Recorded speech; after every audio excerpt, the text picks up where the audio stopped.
Cowboys are reeling after another blowout loss, and their 2-5 record could easily be 0-7 if not for a couple of late-game field goals.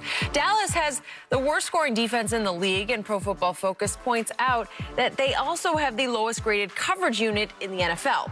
PFF continues to write that Dallas may not win more than one more game the rest of the season. Shannon, how do you explain what went wrong for this team? And if that's true, let's just say there's someone on this side of the table that wouldn't be terribly disappointed if they just won one more game the rest of the season. How about no more games? And I just want to know all the Cowboys. I got some friends that are Cowboys fans, and now all of a sudden they don't want to talk to me, Skip. They won't answer my call. I'm talking to you, Carl Lee Booker. This team bought into their own hype. Skip, year after year, you read the stat. Pro Football Focus says this is the most talented team. This year, Pro Football Focus said they had the 6th most talented roster team. They had the 3rd most talented offense, 15th best defense. And what the Cowboys do and what Jerry has always done, Skip, he went with recognizable names. Let me get the big names. Emerson Griffin, I want him. Dante Poe, I want Dante Poe. Jerome McCall, I gotta get him, gotta get him. That's what he does every single year, not knowing, okay, yeah, these are big names, but are they going to fit with what Mike Nolan's going to really be trying to do? Nah, but I just need the name. As long as I got the name, people will recognize the name, they'll watch the Cowboys. Okay, get that. Also, Jerry does not realize, or he's starting to realize now, that a value for a player, especially a player of Dak, does not just resonate on the field. You see how this team is completely falling apart in the locker room, Skip. It's things like that Tom Brady and Peyton Manning has always gotten credit for, that you're starting to see. You know what? Dak was the de facto leader of this team. Not de facto. I mean, he just flat out was. Yes. Yeah. He was the guy. He was the glue that held this thing together. And sometimes you have to pay extra for that. So if you pay Tom Brady $30 million a year, let's just say you give him $30 million. You probably should pay him $40, because that extra 10 was because he's going to hold it together in the locker room, and problems that would normally arise that the coach would have to deal with, it never makes it. That's what the real leaders do, Skip.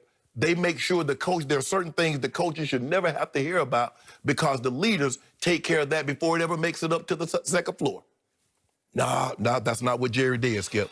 You cannot use injuries, because there are a lot of teams that beat the hell. Agreed. Skip, is there anybody more beat the hell than the Eagles?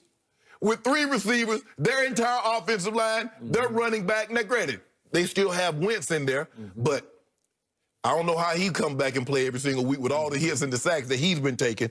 Skip, at some point in time, we got to stop blaming the coaches. And I don't, like I said, I don't really know Mike McCarthy. Some say he's a great, but Aaron Rodgers seemed to have soured on him. It seemed to have got stagnant the last couple of years in Green Bay, and they wanted to move in a different direction. But, Skip, I want to show you something last night. There was a play last night in the Rams game. And if I'm not mistaken, this is a brand-new defensive coordinator. And they had no offense because Wade Phillips was there. I want you to watch this play on 4th down. And I want you to watch Jalen Ramsey. I want you to watch Lewis. I want you to watch how they do this. Can we, Jim, we have that? Now, this is Jalen Ramsey. Jalen Ramsey is a 200-pound. He takes on a tackle, a 320-pound tackle. It's called setting the edge. In lay terms, it's called containment.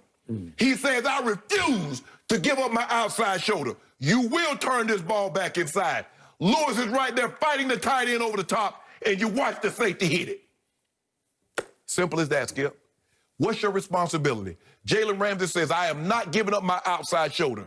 Lewis says, I'm going to continue to fight over the top. Safety says, I'm coming down here right now. A 4th and 1 turned into a -2-yard game. Quick question. Did the Cowboys have a Jalen Ramsey? No, Skip. Do they? Skip, you know what? In a situation like this, it's not about who you have. It's just playing your responsibility. If you got contained, you don't let your outside shoulder you don't let your outside arm get caught. If that's your responsibility, that's it, Skip. Because what are cornerbacks known for? Man, that joint's a tackle. Man, he ain't trying to get mixed with it. He's trying to get picks. Jalen Ramsey says, I got a responsibility. Normally, when a tackle pulls, DBs hit the ground, they try to cut his legs out from under. But Jalen knows if I do that, he's going to keep to the edge. He's going to get the first down. He says, no, I'm going to stand my ground. That's what you have to have, Skip. You have to have players that's willing to accept responsibility and do their job. You can't say, Skip, this defense doesn't fit my personality if you don't hit your gap. If you don't, I can't say, Skip, man, you know this Ravens offense don't fit my skill set. If I drop a pass, if I blow an assignment, I can't use that as an excuse. That is the difference in what you're seeing now, Skip. Yet, last night, speaking of, I saw the great Jalen Ramsey twice get smoked by a rookie receiver where he bid on a stutter go. And I'm like... And he bid on the out and up. Yeah, and what if Nick Foles has just a half second more? Half second more. That's Nick Foles. That's Nick Foles. Nick Foles, the only Nick Foles. Wait, you mean the Super Bowl MVP Nick Foles, who played 2 of the greatest playoff games you've ever seen? That guy? Yeah, that guy. You give him one more second, and that ball is on the money. But the really good ones, Skip, they make that. And by the way, how great was Jalen Ramsey just a week ago at San Francisco when they trailed 21-6 in the second quarter? Skip. I'm just asking. Skip. Okay. I'm just talking about their instances. Okay.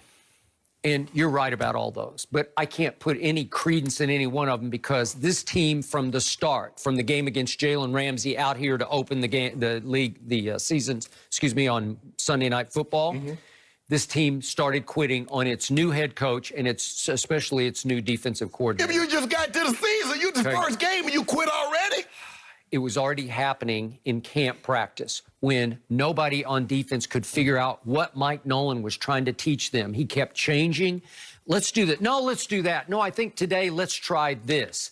He seemed overmatched.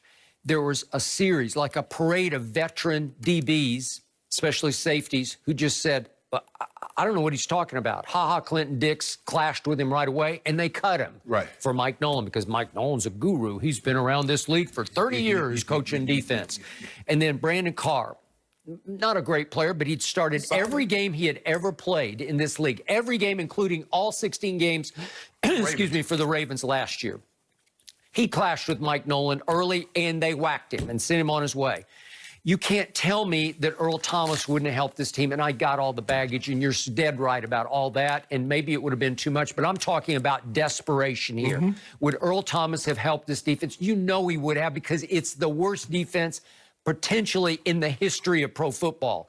Well, Mike Nolan, trust me, he was first in line to say, Jerry, no, I don't want to coach that guy because he's got ties to Baltimore. He knows where all the bodies were buried with Earl Thomas. He wanted no part of that. So Mike Nolan wanted to be the dictator of the defense. You're going to do it my way or the highway. And a lot of players after 2 weeks said, we'd rather be on the highway. Most of the negative quotes, I'm sure probably all of them, came from the defensive side of the ball. Now, quickly to your point about Dak. I love Dak Prescott. And you're right. He's the unquestioned leader of the locker room, the huddle, the franchise. And they do miss that steady sort of guiding hand, just that. We can figure this out. Let's not overreact to this. Shannon, Dak Prescott, in his last 17 games before he unfortunately, knock on wood, got hurt, I hope he bounces back quickly, he was 6-11 as the Cowboys starter in his previous 17 games. And he was the starter on opening night when they fell quickly behind to the Rams 7-0. Opening drive, the Rams went 75 yards in 7 plays, and it was 7-0. Isn't that just sort of the theme of the whole season? Atlanta, they fell behind 20-0 after 1 quarter and were down 29-10 at half. And you know that miracles had to happen for them to win that game. Then at Seattle, they're down 30-15 in the 3rd quarter. They almost rallied, but Dak couldn't quite get them home. And then the Browns, they were down 41-14 in the 3rd quarter. That's unacceptable. That's just wrong. And then finally, the Giants, while Dak was still afloat, they fell behind 17-3 early in that game. It's just wrong. The Giants are the Giants, and they were really bad at that point. They're starting to try to figure some things out. They were just bad. And then Arizona, obviously, they fell behind quickly. It was 21-3 after a quarter. It was 31-3 in the 3rd quarter. It was abysmal. It was an embarrassment. And then you know what happened at Washington. I don't even need to start on that. Quit.